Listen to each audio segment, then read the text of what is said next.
Eu gostaria que você, aproveitar que você está de pé, abra a tua Bíblia ali em Lucas 15. Glória a Deus. Lucas 15. Glória a Deus. Aleluia. Está muito bom o som assim, pode deixar assim, tá, irmão? Lucas capítulo 15. Lucas capítulo 15. Nós vamos ler os versos 1 e 2, depois vamos passar para o 11. Vamos ler os versos 1 e 2 para entendermos o contexto, e depois vamos para o 11. Confirmando aí, né, o hino das crianças, né? Como Jesus é maravilhoso. Ora, uma parábola à ovelha perdida. Ora, chegando-se a ele todos os publicanos e pecadores para o ouvir, e os fariseus e os escribas murmuravam, dizendo: este recebe pecadores e come com eles. Versículo 11 agora. Disse-lhes mais: certo homem tinha 2 filhos. O mais moço deles disse ao pai: dá-me a parte dos meus bens, que me toca. Repartiu-lhes, pois, os seus haveres. Poucos dias depois, o filho mais moço, ajuntando tudo, partiu para uma terra distante, para um país distante, em algumas versões. E ali desperdiçou os seus bens, vivendo dissolutamente. E havendo ele dissipado tudo, houve grande fome naquela terra, e começou a passar necessidades. Então foi encostar-se a um dos cidadãos daquele país, o qual o mandou para os seus campos apacentar porcos. E desejava encher o estômago com as alfarrobas que os porcos comiam, e ninguém lhe dava nada. Caindo, porém, em si disse: quantos empregados de meu pai têm abundância de pão, e eu pereço aqui de fome? Levantar-me-ei e irei ter com meu pai, e dir-lhe-ei: pai, pequei contra o céu e diante de ti, já não sou digno de ser chamado teu filho, trata-me como um dos teus empregados. Levantou-se, pois, e foi para seu pai. Estando ele ainda longe, seu pai o viu, encheu-se de compaixão e, correndo, lançou-se-lhe ao pescoço e o beijou. E disse-lhe o filho: pai, pequei contra o céu e diante de ti, já não sou digno de ser chamado teu filho. Mas o pai disse aos seus servos: trazei depressa a melhor roupa e vestilha, e ponde-lhe um anel no dedo e alparcas nos pés. Trazei também o bezerro cevado e matai. Comamos e regozijemos, porque este meu filho estava morto e reviveu, tinha se perdido e foi achado, e começaram a regozijar-se. Podeis tomar assento? Glória a Deus.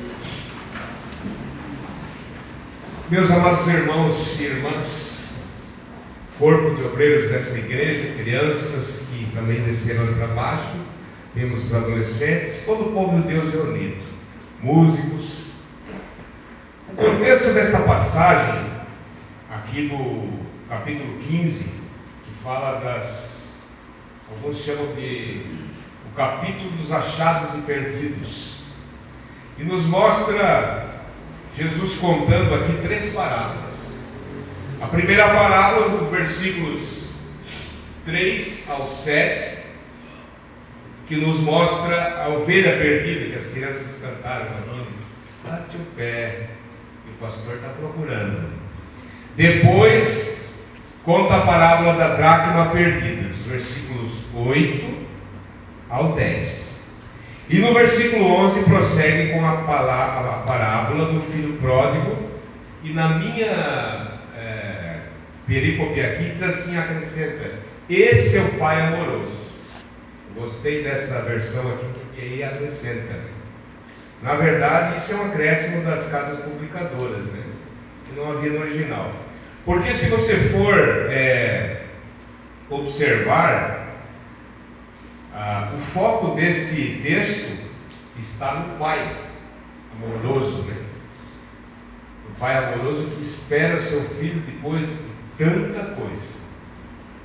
Quero conversar um pouco com vocês, meus irmãos, sobre o filho pródigo que se afastou da casa do pai. Esta talvez seja a parábola mais conhecida, mais decantada e mais bela e mais eloquente proferida pelo nosso Senhor Jesus Cristo. Parábola que no nosso tempo de fé, eu tenho aí uns 30 anos, alguns irmãos devem ter muito mais, alguns um pouco menos, alguns estão iniciando a caminhada, mas você vai, com o passar do tempo, ouvir e ouvir novamente, e ouvir novamente, e ouvir novamente esta parábola, outras passagens, porque toda a Bíblia é maravilhosa e nos traz o alimento celestial. Deus, Ele tem a prerrogativa de trabalhar tanto no extraordinário como no ordinário. O ordinário é nós estarmos vendo e revendo as coisas sagradas. Obrigado. Vendo e revendo. Porque a nossa mente, às vezes, parece que quer fugir e se esquece de coisas tão simples que Deus fez, faz e temos certeza que ainda fará no meio do seu povo. Ele está aqui nesta noite. Ele é a razão de estarmos aqui, unidos, louvando, contribuindo, adorando, orando, intercedendo. Mas também esta palavra, que é uma das pedras preciosas da coroa do nosso Redentor, no que tange a seu ministério de ensino, fala desse contexto do versículo 1 e 2. Chama a tua atenção, você está com a Bíblia ainda aberta aí. O versículo 1 diz o seguinte: ora, chegando-se a ele todos os publicanos e pecadores para o ouvir, e os fariseus e os escribas murmuravam, dizendo: este recebe pecadores e come com eles. Veja que interessante. Sem fundo, por favor, irmão. Obrigado, tá, querido? É uma bênção. Então veja bem, meus irmãos, o contexto do capítulo 15, versículo 1 e 2, está escrito aqui que aproximavam-se de Jesus todos os publicanos e pecadores. As pessoas eram atraídas por Jesus, pelos milagres que ele fazia, pelos seus ensinos. Cada um tinha uma motivação. É isso que percebemos ao longo dos 4 evangelhos. Pessoas iam a Jesus por diversos motivos, diversas causas, e assim ainda continua sendo hoje. Uns vêm porque querem a cura, outros vêm porque querem a prosperidade, outros vêm porque buscam um carro novo, outros precisam do emprego. Cada um tem a sua necessidade, e todos realmente somos necessitados do Senhor. Ninguém pode dizer que é autônomo diante do Deus Todo-Poderoso, aquele que criou os céus e a terra. Então, meus amados irmãos, quando estas pessoas, os publicanos e os pecadores, estavam ali, eles eram tidos pelos judeus religiosos, na letra pelo menos, talvez muitas vezes não pela piedade de sua vida, não pelo coração, apenas pela religião. Então eles questionavam: como é que pode esse homem aí recebe, conversa, abraça, dá conselhos para pecadores, se consideravam os melhores dos melhores?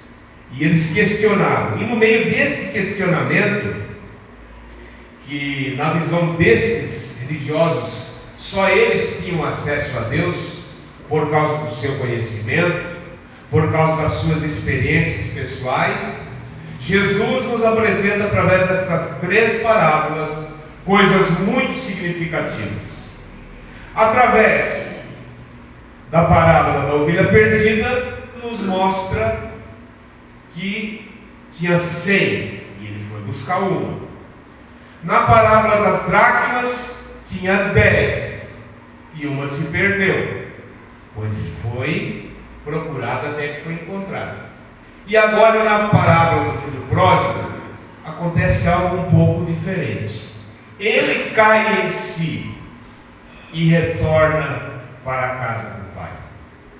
Primeiro ele vem com aquele negócio, né? Dá-me a parte que me cabe. Você olha bem. Então eu quero falar para você aqui sobre as 4 fases do filho pródigo. As 4 fases do filho pródigo. Esse Jesus nos demonstra que nós não fomos salvos pelas nossas obras e que Deus não te escolheu porque viu algo bom em você. É a mentalidade que muitas pessoas têm e se orgulham diante do Criador, pensando que talvez foram escolhidos por alguma capacidade maior do que o outro. Mas não. Quando Deus nos chamou, nós estávamos mortos em nossos delitos e pecados, mas Ele nos reviveu em Cristo Jesus, e através da sua palavra, movidos pelo seu Espírito Santo, e para que nós estivéssemos aqui, Ele fez todo um movimento celestial. Isso é maravilhoso. Vivemos neste momento aqui, em todos os dias, no nosso trabalho, depois que abraçamos a fé, momentos celestiais. Muitas pessoas fazem separação. Isto é secular. Ah, que chato. Amanhã vou ter que ir para o trabalho. O culto está tão bom. Os louvores me fizeram tão bem. E separam entre secular e sagrado. Amanhã vou ter que ir para a escola. Vou ter que aturar aquela professora. E assim por diante. Cada um vê nas coisas seculares uma coisa que talvez parece um mal. Mas depois que abraçamos a fé, meus irmãos, devemos entender que tudo é sagrado. Como o servo de Deus falou aqui, a família é onde começa tudo. A família é sagrada. E ela vem sendo representada como igreja por várias famílias aqui nesta noite. Que coisa mais linda. Que prazer encontrar mais uma parcela do povo de Deus se reunindo, grupo de irmãs, cantando e louvando. O irmão contou testemunho. Veja como pequenos detalhes fazem com que a nossa fé seja confirmada e alicerçada em Cristo Jesus. É Ele o autor e consumador da nossa fé. Mas eu quero falar aqui para os irmãos sobre as 4 fases na vida deste jovem, o filho pródigo. Quando eu era mais novo, eu sempre achava estranho o pródigo, né? Porque eu pensava que pródigo era a mesma coisa que prodígio, né? E eu li essa passagem e eu olhava assim, mas como que pode o filho pródigo, que eu entendia prodígio, é diferente. Prodígio é aquele que faz as coisas bem feitas, em primeiro lugar, vai na frente. Pródigo não. Pródigo é o desperdiçador. E eu confundia. A gente vai, com o passar do tempo, amadurecendo na fé, vem na escola dominical, vem nos cultos de ensino, vem no culto de oração, e a gente vai aprendendo. Meus amados irmãos, este filho, na casa do pai, ele tinha tudo. Ele era feliz inconscientemente. Ele era feliz e achava que era infeliz. Ele era feliz inconscientemente.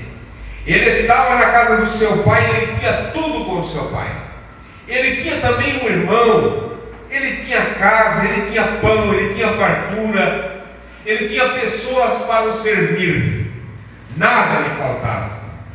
E ele tinha o afeto ainda, ele tinha o amor, o cuidado, a provisão, o sustento, a honra, a herança, um futuro. Ele tinha tudo.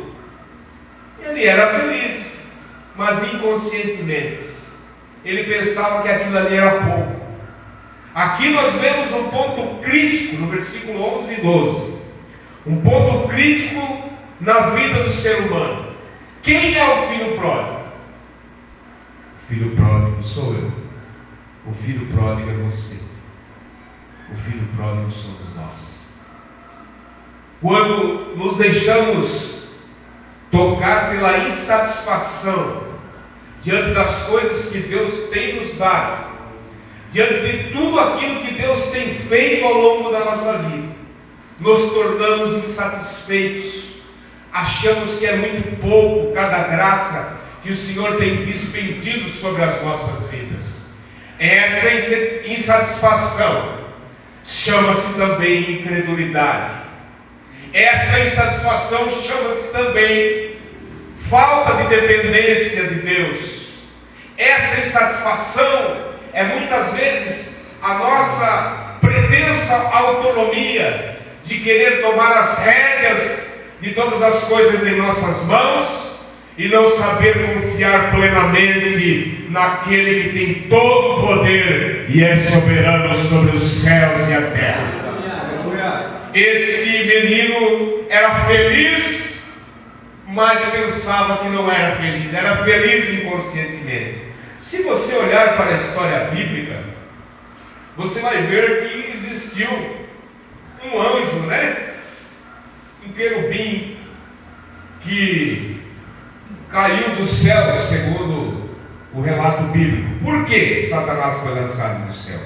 Porque, embora sendo feito um querubim da guarda, um anjo de luz, ele estava insatisfeito. Olha só tudo que ele tinha. Ele via face a face.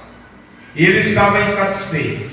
E em determinado momento ele disse: eu vou ser Deus, eu vou subir acima dele, e eu vou ter o meu próprio lugar.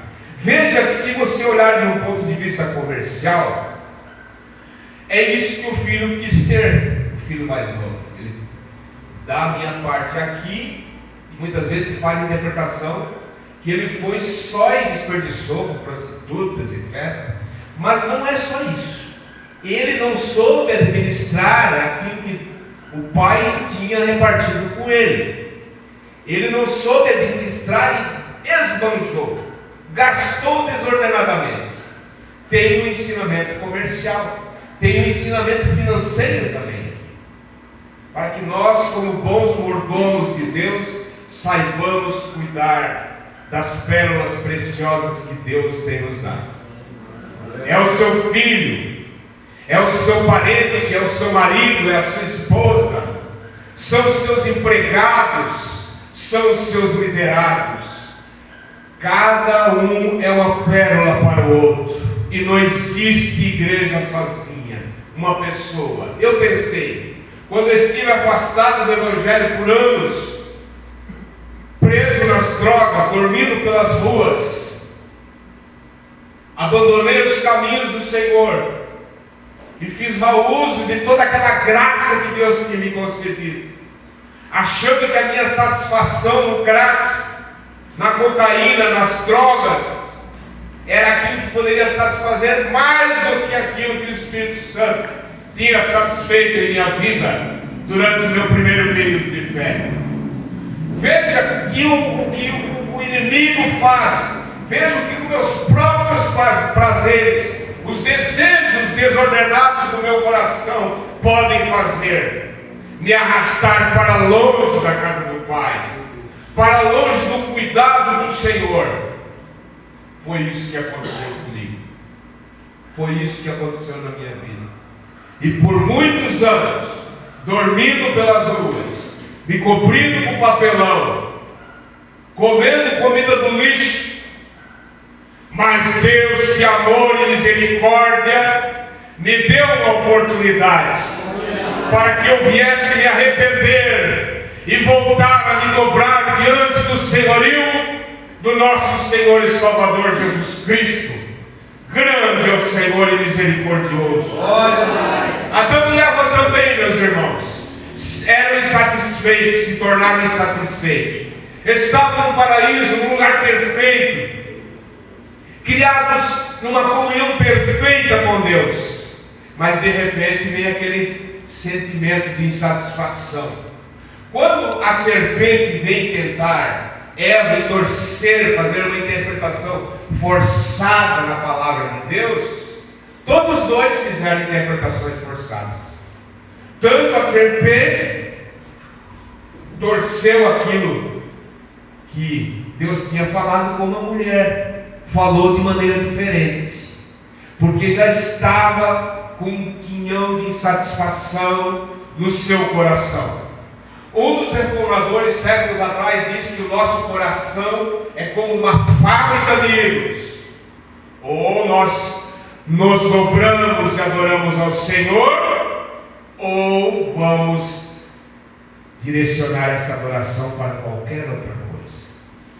Pode ser o dinheiro, pode ser a satisfação prazerosa de uma bebida alcoólica, de uma droga, das coisas perversas deste mundo. Sempre o nosso coração vai se inclinar a que nós venhamos tomar decisões, escolhas com aquilo que mora em nosso coração. Aleluia. O que está morando no teu coração? O que está fazendo morada na tua vida, na tua mente? É o Senhor que tem iluminado a tua mente para que você esteja aqui nesta noite, para que você permaneça na comunhão com os santos. É o Senhor que tem te trazido dia a dia, quando o desânimo quer bater, Ele te traz, Ele te fortalece, Ele te anima e vai restaurar as tuas forças nesta noite. É por isso que Jesus te trouxe aqui. É por isso que Jesus nos trouxe aqui, para que iniciamos uma semana cheia do Espírito Santo e da presença de Deus. Glória a Jesus. Essa insatisfação introduziu-se no coração de Adão e Eva, e eles começaram a pensar que o jardim era muito estreito, que os muros eram muito altos. Eles começaram a achar que as regras estavam muito pesadas ali, que eles poderiam ter um pouco mais de liberdade. Eu vou fazer do meu jeito agora. Quantas vezes a gente falou isso? Do meu jeito nunca dá certo. Do meu jeito sempre foi fracasso. Mas quando nos espelhamos em Cristo Jesus, quando olhamos para Jesus e refletimos a Jesus para o nosso próximo, então dá certo. Quando oramos para tomar determinadas decisões, com confiança em Deus, e na oração, e no jejum, e no aconselhamento dos servos de Deus, dá certo. Então diga comigo aqui: vai dar certo. A partir de hoje, vai dar certo. Glória a Deus. Meus amados irmãos, então aconteceu isso. Este filho também recebeu a sua herança. Você já viu alguém pedir herança para o pai e para a mãe antes do pai e a mãe falecer? Não se pede. Isso é coisa que vem, né? Muito mais naquela época, o filho primogênito recebia o dobro, e o filho mais novo chega ali. A mesma coisa que ele dizer para o pai assim: ó, para mim, tu vivo ou morto é a mesma coisa. Não é verdade? Que tristeza. Imagine como aquele povo oriental ali, do Oriente Fértil, do Oriente Médio ali, ficou com a visão daquele jovem. Ele nunca mais poderia voltar para aquele lugar. Ele era feliz inconscientemente, pediu a parte que ele achava que lhe cabia, e o pai prontamente repartiu-lhes, pois, os seus haveres. Poucos dias depois, o filho mais moço, ajuntando tudo, partiu para um país distante. Eu vou fazer do meu jeito, eu vou fazer da minha forma. Não quero o conceito daquele fulano lá, daquele ancião da igreja, daquela irmãzinha do coque. Eles não sabem o que eles estão dizendo. Eu quero a minha liberdade. E foi lá.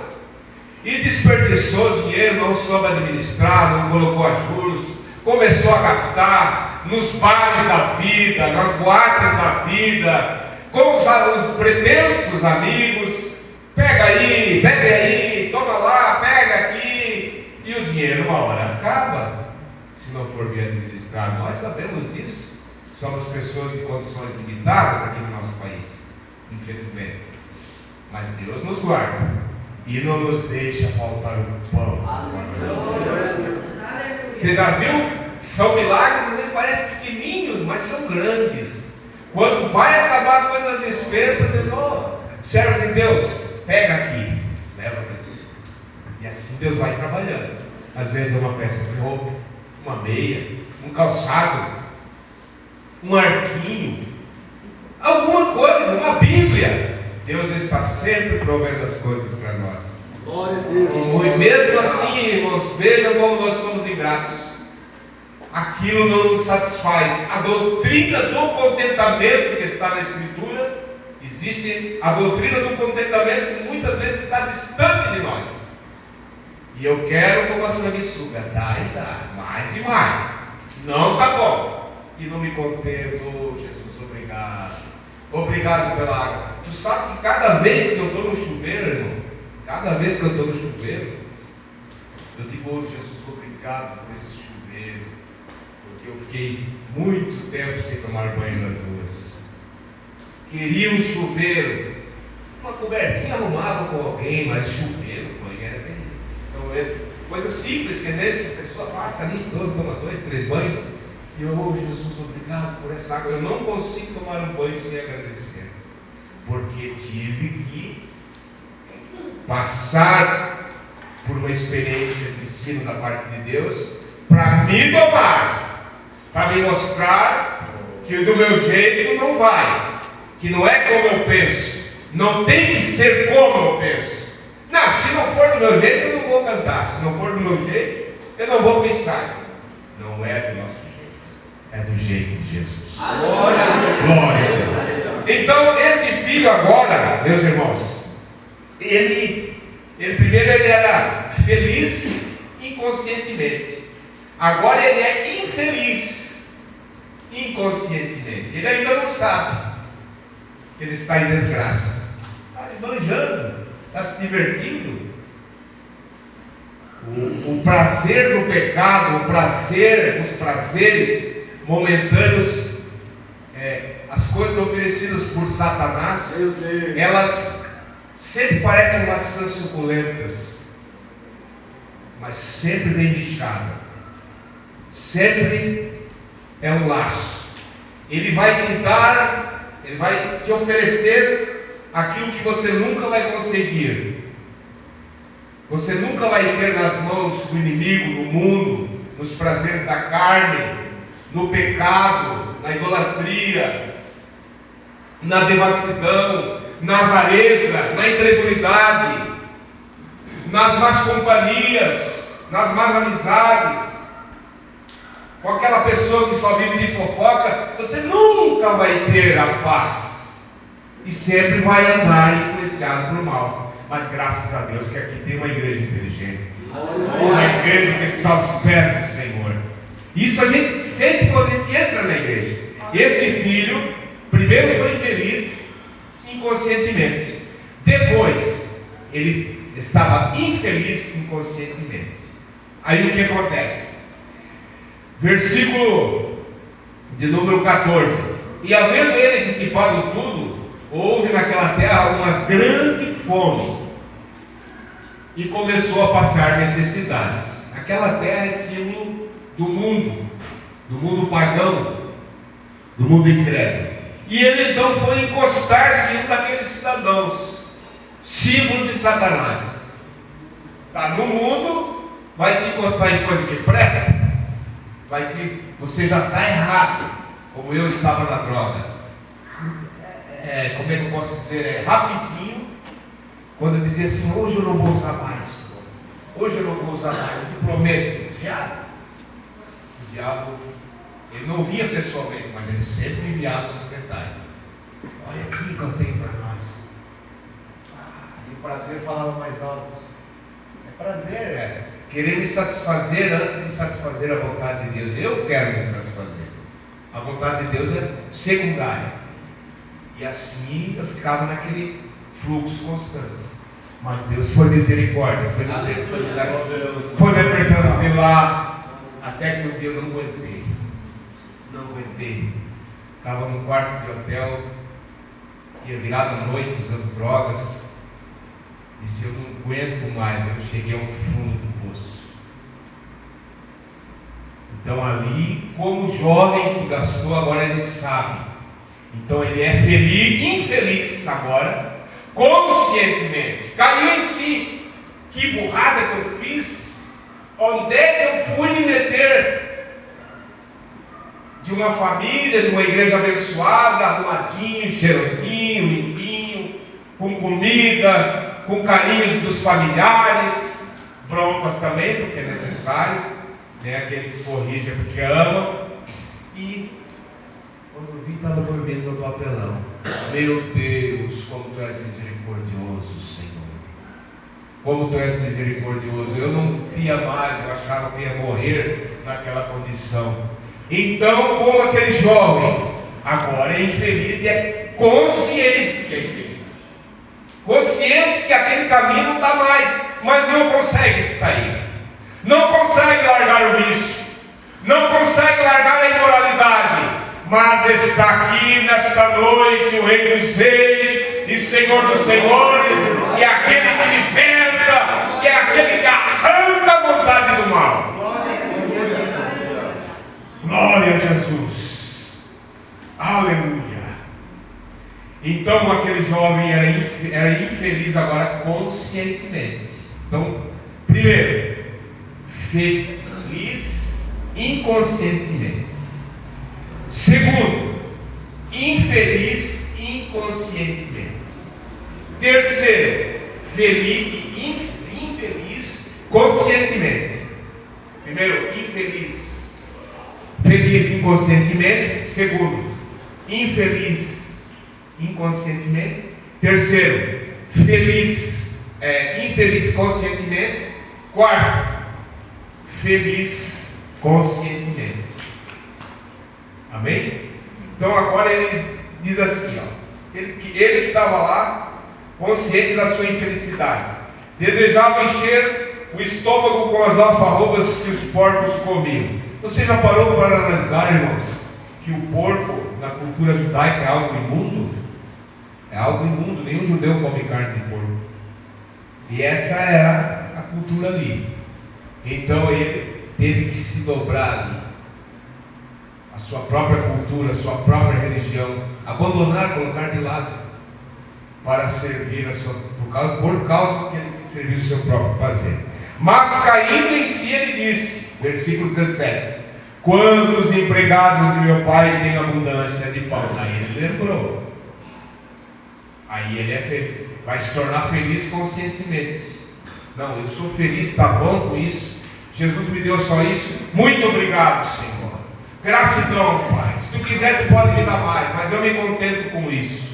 É o contentamento, é o agradecimento, é a gratidão a Deus. Aqui ele se torna grato, ele volta e diz para o pai: pai, pequei contra o céu.